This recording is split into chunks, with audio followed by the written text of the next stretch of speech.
Welcome to Value Creation Live, your ultimate resource for strategies to maximize the value of your business. Dive into the engines that drive success in every company. Discover actionable insights to multiply the value of your business to maximize your impact. Featuring expert interviews, innovative ideas, and proven strategies, this is your guide to creating lasting value and building a powerful legacy. Let's get started.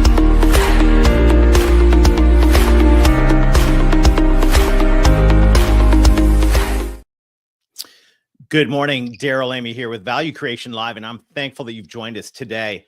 I want to talk about the 4 key materials for sustainable value creation. You know, everything we build, and we're certainly building our businesses, is built out of materials. And so you could think of building a building, maybe a house. Well, one house might be built out of top-notch materials. It might be well-engineered. It might be built even not only to spec, but over spec, like it's a quality home.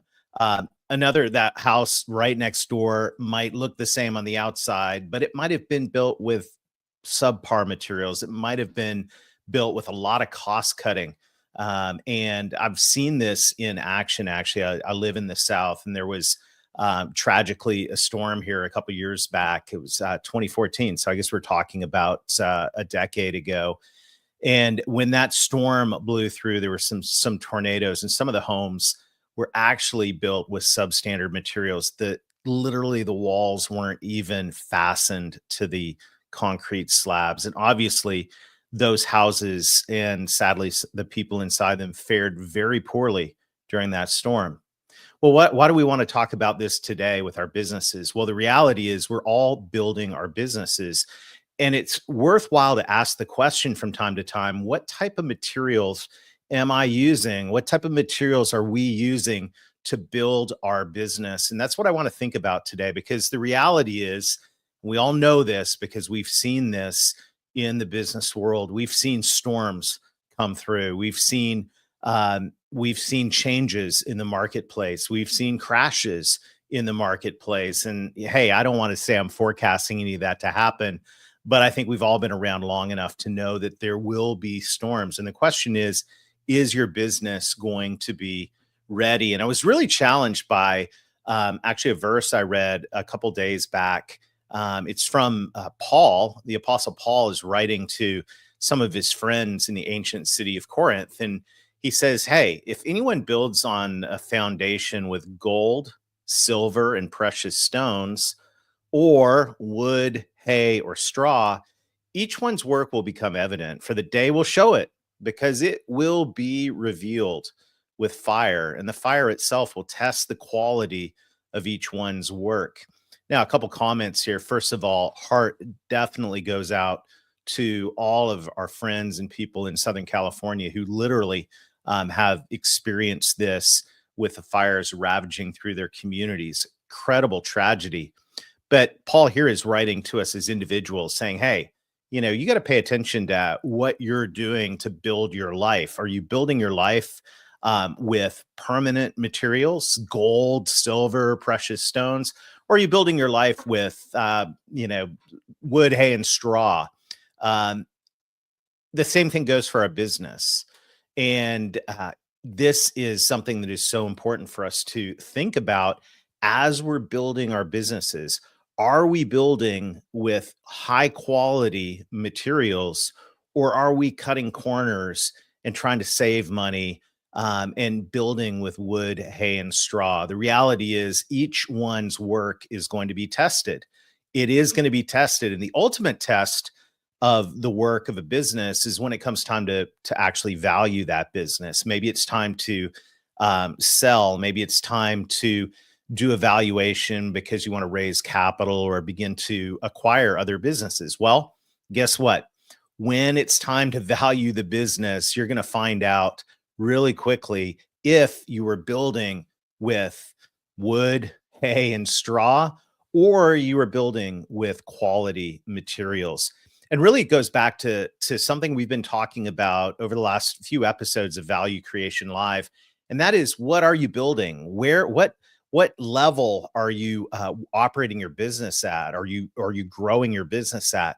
Level one is revenue. When we start our business, hey, it's all about making payroll, and we've all been there. We all get that. Revenue is the lifeblood of a business, but at some point, we need to move beyond revenue to recognize that what really matters is how much profit is coming to the bottom line. And I have many opportunities with what we do is we help businesses understand their value to say, well, tell me about your business. And I'll hear, well, we're a $15 million business. And of course, they're talking about revenue. And then I'll ask the owner, well, what was the profit? And they'll actually, two things will happen. A lot of times I'll have to pick up the phone and ask or open up their QuickBooks and look. But the other thing is they'll tell me a number and not a profit margin percentage. In level two, we begin to not only value the quantity of profit, but we begin to also look at the profit margin. And we're looking at not just growing the bottom line dollars, we're looking at growing the margin in the business. But level three is where we ultimately want to get, and that's value. We're looking to the value of the business. Are we creating a business that has value? And when we look at value, the beautiful thing that happens is we're not just looking at the quantity of the profit and revenue, we're also looking at the quality of the profit and revenue. And that brings us right back to what we're talking about here today. Are we building our business with gold, silver, and costly stones? Or are we building a business with duct tape and tin and things that are not going to last? And this is what I want to talk about today. How do we run our business in a way that drives value? What are the materials of value creation? So if you think about value in your business, and we use a market approach, of course, there are times where you want to bring an accountant in to do a fair market value approach. The other way to do a business valuation, estimate of business value, is to do a market approach. And that's where we look at the multiple and we make a determination on the range of multiples on profit, EBITDA. Where does the business fall? How do we decide where it falls on that range of multiples? Let's say in your industry, it's trading between 5x and 9x on EBITDA. It's different for every industry. We have data to look that up. But let's say, for example, it's between 5x and 9x, and you're building, you have a business that's bringing $1 million to the bottom line. That means that business could be worth as little as $5 million on the low end, all the way up to 9 or even more if it was strategic. And guess what? That low end number is not actually correct, because if you're building your business with straw and wood and hay, that business probably isn't even going to sell. And how do I know that's true? Well, it's just simple math. The research that the Exit Planning Institute has done on exits and in the mid-market and private company exits shows that 83% of businesses that go to market fail to complete the transaction. 83%. Now, there's a lot of reasons, but a lot of the reasons is those businesses were not built with good materials. And the buyer looked and said, yeah, I don't think this is a good deal. And they either discounted their offer so much that the seller said, I can't do that, or they just walked away. And sadly, as a result, many of those businesses, either the owner had to continue working long after they wanted to, or in some cases, those businesses literally shut the door and liquidate, which is so much of a tragedy. And this goes back to why I'm so passionate today about the quality of materials that you're using to build your business. Are you building with gold, silver, and costly stones, or are you building with wood, hay, and straw? And these things matter, and they make a massive difference. So what are the materials of a high quality business? What are the high quality building materials? Well, it comes into the value creation engine model. I want to identify 4 key building materials today that matter. Revenue growth. Do you have a revenue growth engine? Is that engine performing consistently? Is it sales and marketing? Are sales and marketing aligned? Are you driving net new and cross-sell revenue? Is the engine something where it's, the revenue of the company is fueled by the owner or maybe a few top salespeople? Or do you have an engine that actually is sustainable? The solid building material of a business, since revenue is the lifeblood of a business, you need to have established a revenue growth engine. And I get to see a lot of different businesses with what we do at Value Creation Engines. And I've seen over the years a lot of different revenue engines as well. And unfortunately, it's easy to see a business that on the surface looks like a high performing business. But when you lift the hood, you look at the engine and recognize that that business is highly dependent on one or two people in sales, or it's highly dependent on a handful of customers. And if one of those salespeople left, or if one of those customers left, the business would be in a world of hurt. What we need is a revenue engine that has a diversity of salespeople, multiple salespeople working, generating, hitting numbers that are equipped to be able to do that, marketing that's supporting it, and a broad spectrum of customers that if one leaves, well, it would be sad, but it wouldn't sink the ship. And so the building material of a high value business is a business that has a solid revenue growth engine. Revenue is the top half of the P&L. The bottom half of the P&L shifts us a little to the top right over here, where we look at process optimization. Process optimization. Do we have our core business processes documented? Number one. Number two, are those core business processes, have we trained people in them? Are we reinforcing that? Are we ensuring that it's being done? Are there metrics around those core business processes so we know that that engine is running well? And then the third thing that gets massively overlooked, many companies have documented processes, they've trained their people, but are those processes being continually optimized? And this is a great question for us to ask, and it's a very timely question. Here's why. Let's see. Oh, here it is right here. Just got this in the mail. Haven't even unwrapped it yet. But the current issue of Harvard Business Review, for those listening in, the cover says how AI can transform your organization. We're at a C-level change right now in technology. And I remember I graduated in 1993, the year the internet browser was born, and we all witnessed the journey of the transformation of business because of the internet and then mobile. Well, guess what? AI is here. So process optimization. Are we building with, hey, Joe in the back knows how to do this? Or are we building with documented processes that have been optimized and are leveraging the current technology out there? And we haven't even begun to scratch the surface in productivity improvements and even helping you create the processes themselves, leveraging AI to do this.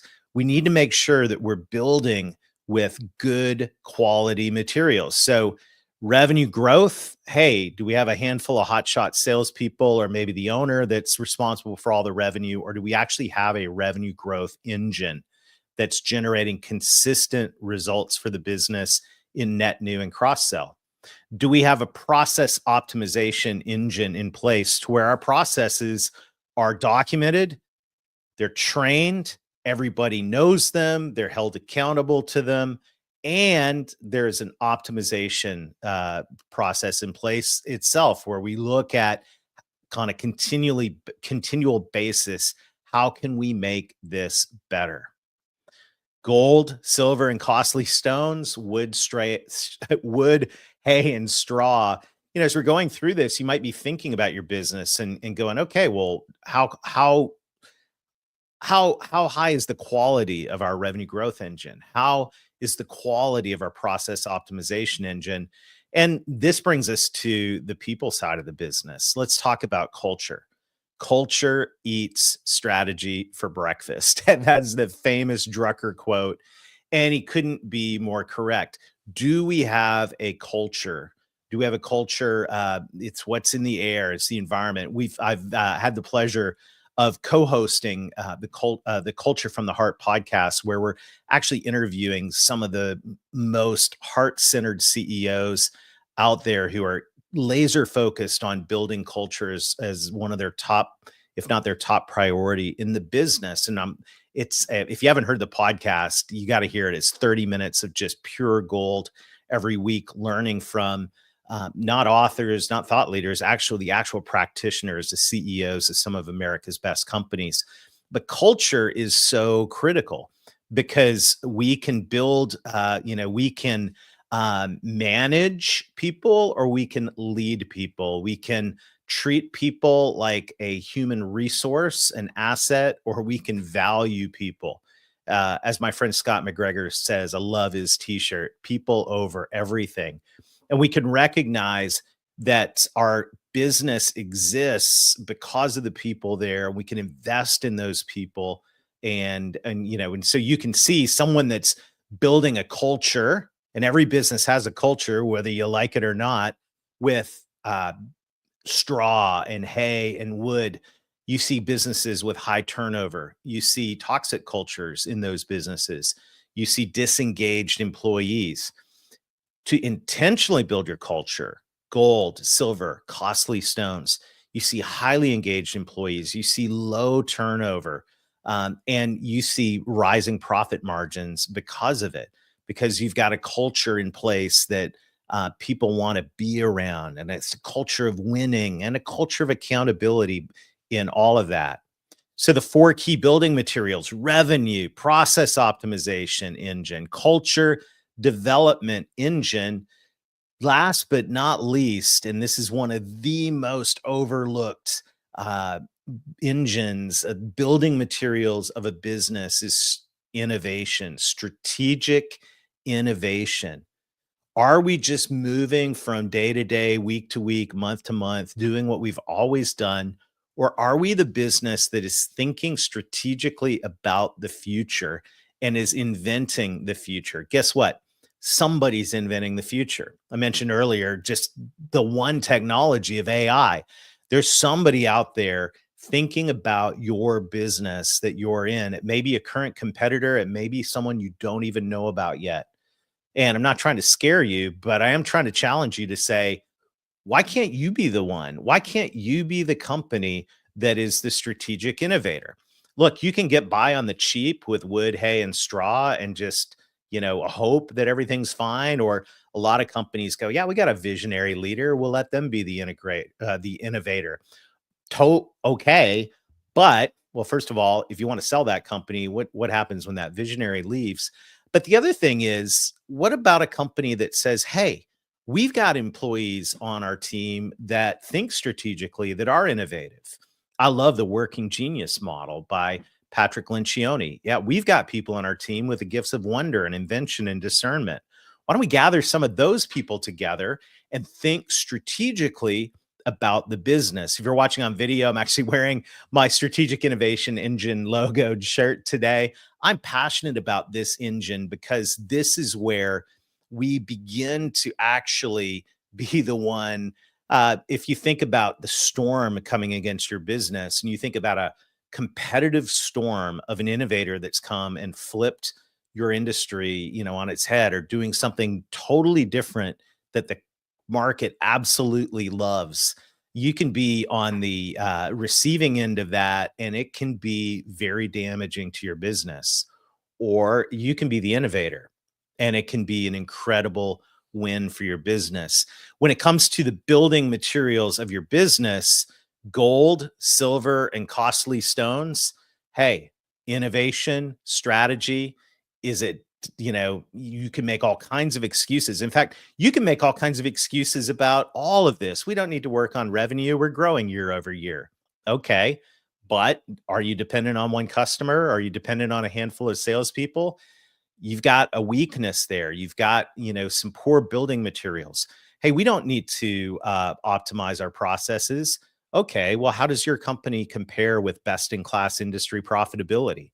Unless you're the best in class in your industry for profitability, and that's one of the things we measure when we do a value estimation on a business, unless you're best in class in profitability, you've got room to grow and you're actually weak in this area of process optimization.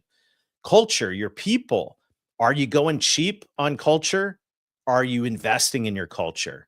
I love the work. I'm looking forward to the Purpose Summit coming up by Purpose Point, led by a lot of people, including my friend Davin Salvagno. It's coming up in May. And by the way, if you're looking for an amazing conference to go to, you should go to the Purpose Summit. I'll see you there. These are companies that have recognized, hey, the best building material we can do is we can make an incredible culture. We can be on purpose in our business. And then strategic innovation. All these things add up to be the building materials that are gold, silver, and costly stones.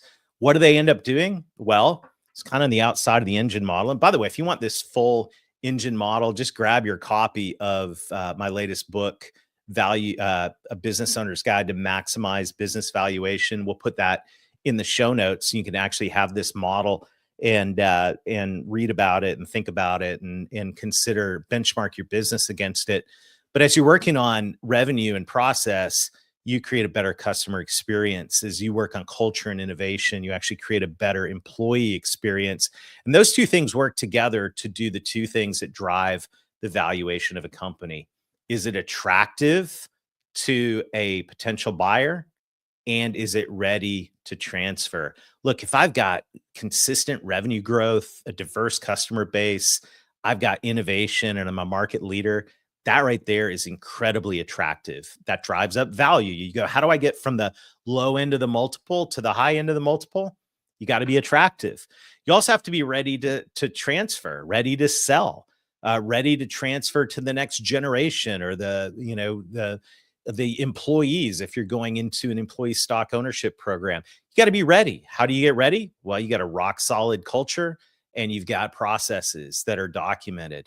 These are the building materials, the high quality building materials that drive value. And look, if you build with the right materials, you're going to put yourself in a place where you've got a lot of options. You're ready to sell. You're attractive to a buyer. Revenue, process, culture, and innovation. These are the building materials of a business that is not only valuable, but it's sustainable, it's resilient, it's profitable, and it is a business that is going to stand the test. And there's going to be a lot of tests out there. Once again, don't want to be the bearer of bad news, but there's going to be some bad news at some point in your industry, in the economy, with some of your customers, whatever that is. Are you ready for it? And if you've built with gold, silver, and costly stones, if you've built with good materials, you got a much greater chance of surviving that storm.